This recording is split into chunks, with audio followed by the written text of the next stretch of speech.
Okay. I'm going to start off making the donuts and then they can cook away in the background. I might need help timing those. What I'm going to show you first is just the mixture that I put together earlier, because weighing out in cups and weighing scales is too much for a half an hour slot. So what I've got in here is gram flour, rice flour, potato flour, and arrowroot. The rice flour is your base flour in the absence of gluten wheat flour. The gram flour is in there for a bit of bite and a slightly spicy taste. And then potato flour and arrowroot are acting as your binders, along with a tiny bit of xanthan gum. There's sugar in here and also baking soda and baking powder, all gluten-free. And there's also a bit of cinnamon as well for taste. To this, I'm going to add apple puree, which helps it rise and creates bubbles as the apple puree cooks. Vanilla essence and rapeseed oil. You can use vegetable oil because that is essentially the same thing in a cheaper packaging. Is this your own recipe? Have you developed this yourself? Yeah, this is inspired by a few different recipes that I've seen. I picked bits from one and bits from another, based on our vegan cake recipes, the Sweet Cheeks vegan cake recipes. And then this has just been slightly adapted to make the baked donuts, which, when they're finished, are gluten-free, dairy-free, egg-free, nut-free, that kind of thing. That's about it, isn't Vegan, it? Sesame-free? Yeah, why not? Celery-free? Sesame-free, celery-free, mustard-free? Yeah. Mollusk-free? Oh, definitely mollusk-free. Mollusk-free. Good, that's all right. We can Added all relax a prawn there, in there, though, crustacean not-free. Now, what are you doing? I'm adding it to a piping bag because it's easier to put in the donut. I was going to say, what on earth are you doing? It's all going into a plastic bag. That doesn't seem right. I just didn't like that one. Right. So I'm going to just leave that there. I'm just going to really quickly grease the tin. Yeah. Oh, these are special donut tins, Special presumably. donut tins. So only we were all need a wondering what the splash hole of oil. was in the middle, but there's a little mountain in the middle, but it's a donut tin. It's donut tins. Much nicer than frying them, although less crispy. Okay. Lovely, Done. right. Do we have a bin? We do. Yeah. Marvellous. So now I'm timing, am I? 6 minutes, please, and then we're going to turn them around 6 and do minutes. for another 6. So would everyone please set their time as 6 minutes.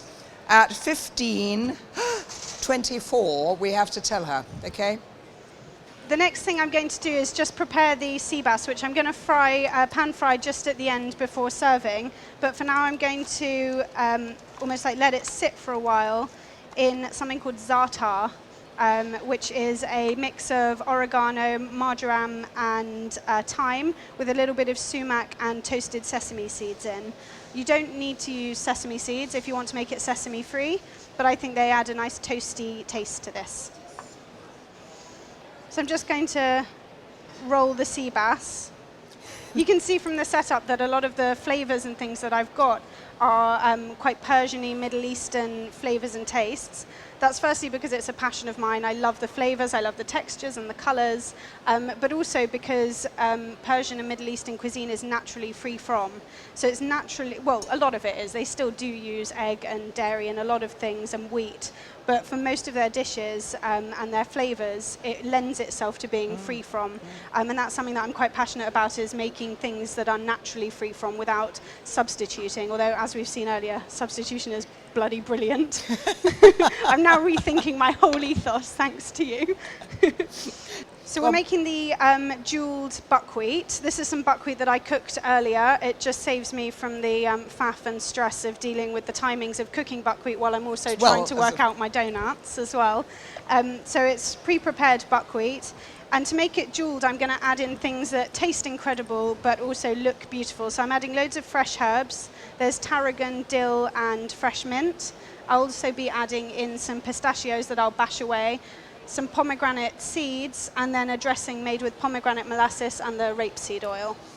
These the selection of herbs that I'm using are actually traditionally used in Persian cuisine as a sabzi. They're to kind of cleanse your palate before eating, and you'd actually just eat them as they are, with walnuts and with spring onion.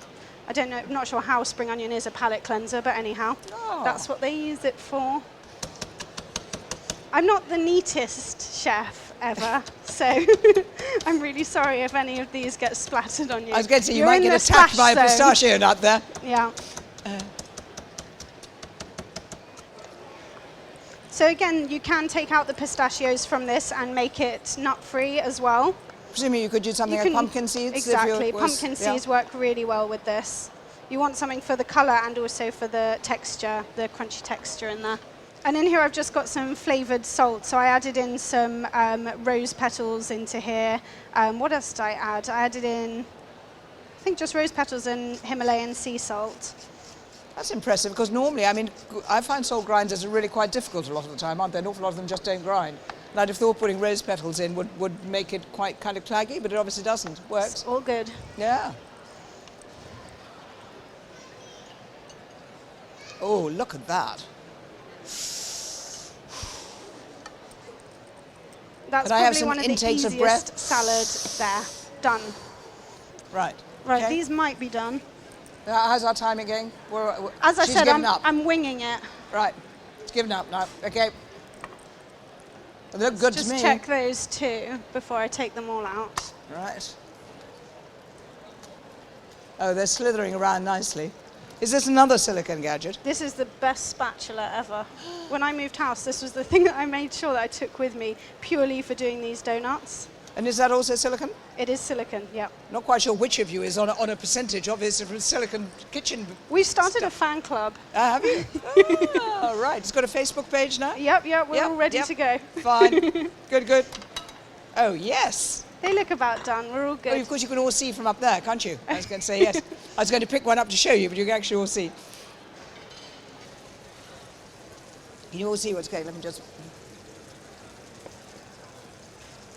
It was supposed to be dippy chocolate, but I feel like this is much more indulgent. I think that looks absolutely wonderful. Mind you, how do you eat it? With your hands. Oh, with your finger? Oh. Yeah. No airs With gusto, and graces yes. here. Absolutely. Messy with cooking, messy with eating. Yep. And the sea mind. bass is just about done. I've turned it over Chocolate just is for the all last few shiny minutes.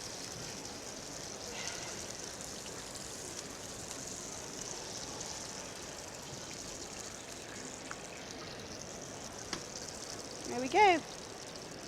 That's a 2-course meal done. And that's it. That looks Done. absolutely wonderful, Catherine. Well done. Can we have a big Thanks. round of applause there? That is absolutely These ones are splendid. Bless you, dear.